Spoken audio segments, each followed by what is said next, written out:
Hola, este video es la primera parte de una serie de tutoriales para trabajar con Adobe Photoshop. En este trabajaremos los conceptos básicos del fotomontaje arquitectónico. Lo primero es que Photoshop tiene su propio formato de archivo.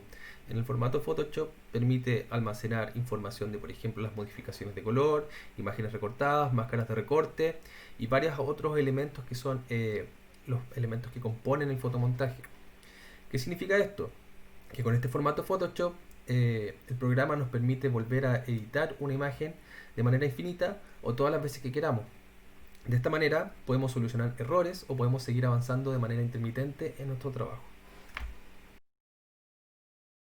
Lo segundo es que Photoshop es un programa que trabaja con capas.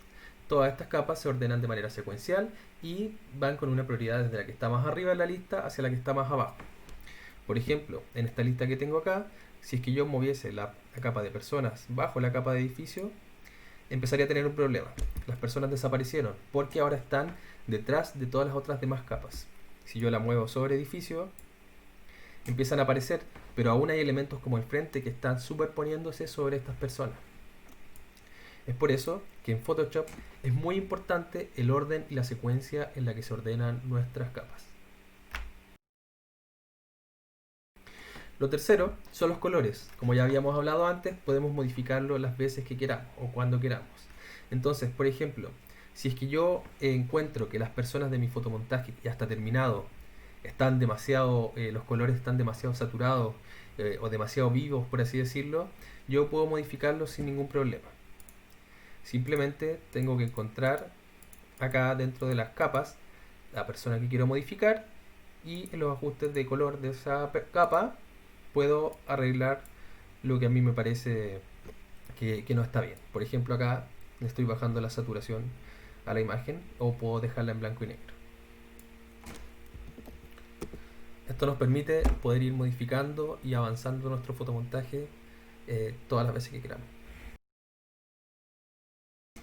Lo cuarto, y ya entrando al fotomontaje arquitectónico de por sí, son las escalas y las proporciones. Es importante y primordial que en toda imagen de arquitectura eh, en la que nosotros deseemos saber la escala del objeto de estudio o del caso de estudio, tengamos un elemento conocido para realizar una comparativa entre su escala y sus proporciones.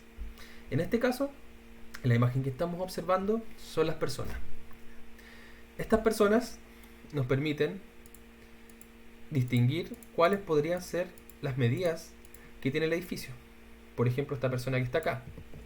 Yo, al saber que esta persona está parada sobre el edificio, al lado del edificio, perdón, y está a esta altura, yo puedo estimar más o menos qué tamaño tiene el edificio.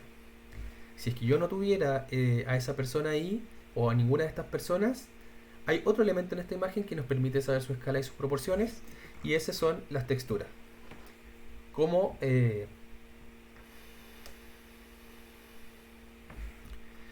como nosotros ya hemos trabajado en otros momentos con materiales, o en nuestras casas, en la universidad, o en distintas partes, en el espacio público, hemos visto materiales como el concreto, la madera, etcétera. Nosotros sabemos más o menos cómo se ve el grano de esos materiales y cómo se ven esos materiales a distintas distancias.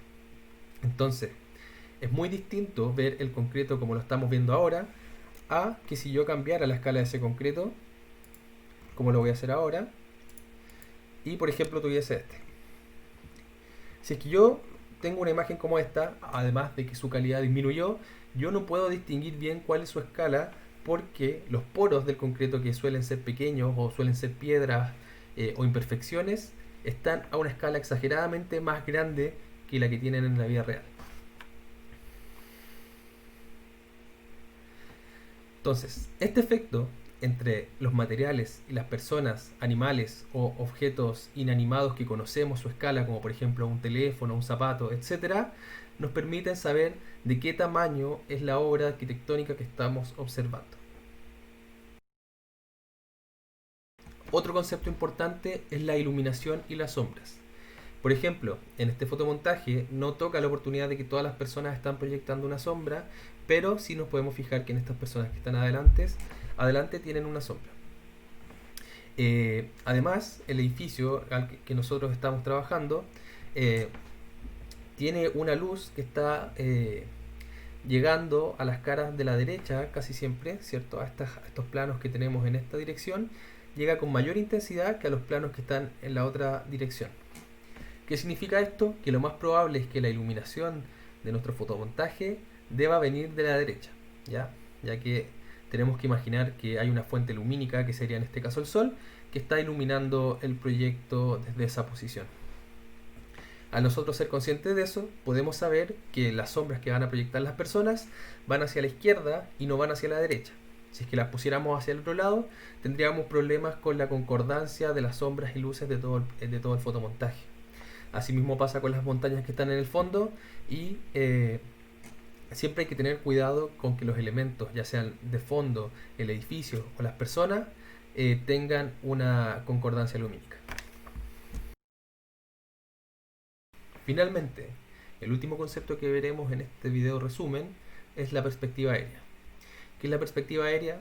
Es un término que describió Leonardo da Vinci hace ya mucho tiempo y que se ha seguido trabajando hasta la actualidad, que tiene que ver con que los objetos que nosotros vemos en un paisaje o en un fotomontaje, en este caso, eh, van perdiendo nitidez o color o se van desapareciendo o desvaneciendo en el paisaje porque eh, la atmósfera terrestre está llena de partículas de agua o de polvo que hacen que la luz del sol se refracte y que por ende hace que se vea la niebla o la neblina, ¿cierto? La neblina como la conocemos.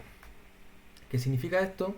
Que a mayor distancia hay mayor niebla. Un objeto que está muy lejos empieza a perderse en esta niebla que al final son partículas de agua que se están refractando y un objeto que está cercano logra distinguirse de manera completa.